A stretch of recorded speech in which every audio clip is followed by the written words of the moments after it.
روزہ چھوڑنا کب جائز ہے؟ کن صورتوں میں روزہ چھوڑنا جائز ہے؟ صرف 2 صورتوں میں جائز ہے: بیمار ہونے کا خطرہ ہو یا آپ سفر میں ہوں۔ پریگننسی میں عورت روزہ نہیں چھوڑ سکتی الا یہ کہ بیماری کا خطرہ ہو۔ دودھ پلانے والی عورت روزہ نہیں چھوڑ سکتی الا یہ کہ اپنے یا بچے کے بیمار ہونے کا غالب گمان ہو۔ صرف وسوسہ کافی نہیں ہے، غالب گمان ہو۔ تو پھر روزہ، جیسے دودھ ہی پیدا نہیں ہو رہا ہے ایک عورت کا روزہ رکھے اور بچہ کو نقصان ہو رہا ہے پھر تو وہ مجبوراً روزہ چھوڑ سکتی ہے، لیکن نارملی ایسا ہوتا نہیں ہے۔ دودھ پلانے والی خواتین سے میں کہتا ہوں بھائی افطاری سے لے کے صبح سحری تک نان اسٹاپ آپ کھائیں تو سارا دن آپ فیڈ کرائیں۔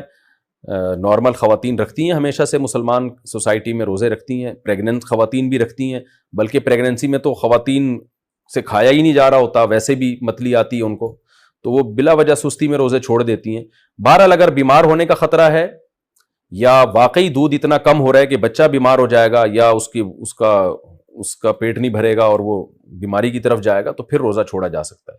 تو بیماری میں اور سفر میں، باقی کوئی عذر ایسا نہیں ہے جس میں روزہ چھوڑنے کی شریعت نے اجازت دی ہو۔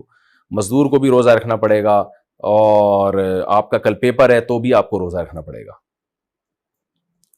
مزدوروں کے لیے روزہ رکھنے کا حکم: کیا مزدور حضرات یا سخت محنت کش افراد روزہ چھوڑ سکتے ہیں؟ نہیں چھوڑ سکتے۔ مزدور کو بھی روزہ رکھنا پڑے گا، سخت محنت کش افراد کو بھی روزہ رکھنا پڑے گا، کیونکہ اللہ میاں نے روزے میں بیمار کو اور مسافر کو چھوٹ دی ہے۔ اب سوال پیدا ہوتا ہے شدید گرمی میں پھر مزدور کرے کیا؟ تو مزدور کوشش کرے نائٹ ڈیوٹی کرے، اور مالک کو بھی حکم ہے جو مزدوری کرواتے ہیں ان کو بھی چاہیے کہ مزدور کا خیال کریں، رمضان میں اس کو زیادہ بوجھ نہ دیں، رات کے وقت میں کام کروائیں، دن میں اس کو چھٹی دے دیں۔ اگر وہ نہیں کرتے تو بھی بہرحال روزہ رکھنے کی کرنا پڑے گا مزدور کو۔ خدا نخواستہ روزے کے دوران حالت بہت غیر ہو جاتی ہے، بے ہوش ہونے کا یا مرنے کا خطرہ ہو جاتا ہے یا بیمار ہونے کا خطرہ ہوتا ہے، پھر مزدور کو روزہ توڑنے کی اجازت ہوگی، تو توڑ دے، پھر ایسی صورت میں گناہ نہیں ہوگا، بعد میں قضا کر لے، لیکن چھوڑنا پھر بھی جائز نہیں ہے۔ تو روزانہ رکھے، اور جب خدا نخواستہ ایسی حالت خراب ہونا شروع ہو جائے، مرنے لگے، بے ہوش ہونے کا خطرہ ہو، تو پھر روزہ توڑ دے۔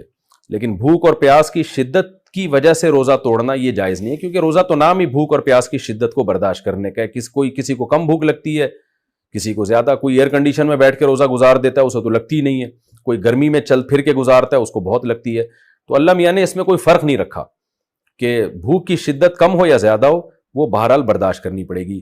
ہاں بیماری کا خطرہ ہو، جیسے آپ نے روزہ رکھا، شوگر لیول اتنا گر گیا، آپ پیشنٹ ہیں کہ اب خدا نخواستہ بے ہوش ہونے کا یا مرنے کا خطرہ ہو گیا، تو فوراً توڑنا پڑے گا، بلکہ توڑنا واجب ہے ایسی صورت میں تو۔